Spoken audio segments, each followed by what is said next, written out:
Emails reported by the late Michael Hastings in Rolling Stone in 2012 say that Bergdahl, emails to his parents, was telling people he no longer supported the U.S. effort in Afghanistan. He wrote to his parents, quote, "I have seen their ideas about his commanding officers, and I am ashamed to even be American. The horror of the self-righteous arrogance that they thrive in, it is all revolting." He said that he was embarrassed to be an American. Did he ever express anything like that to you personally? Yes, Jake.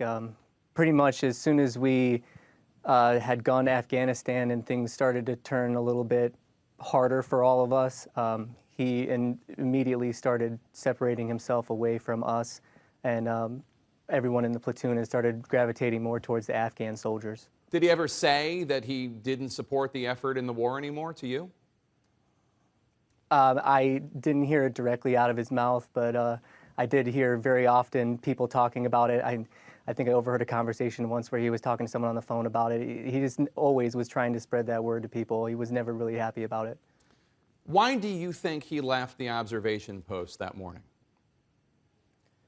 I mean, honestly, I think he just wanted to go on an adventure without having anybody to answer to, without having anything to worry about. He wanted to be able to go out and see Afghanistan for himself without, the army stopping him or having to tell him what to do. I think he was just trying to, go on an adventure.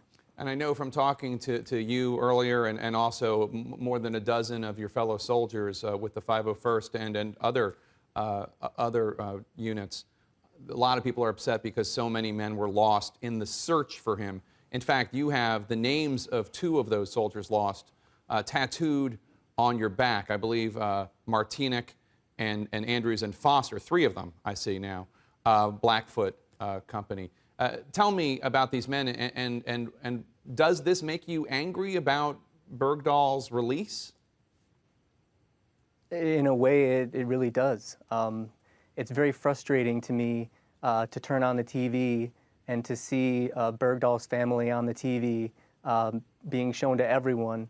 And then these soldiers, although they had very beautiful and extravagant ceremonies after they died, were pretty much only recognized in the local news, local newspapers. They were never nationally televised for their sacrifices in the way that he is. And he pretty much voluntarily walked away and in turn caused the actions that may have killed them.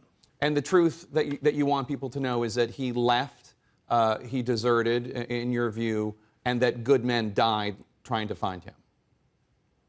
I mean, he's at best a deserter and at worst a traitor.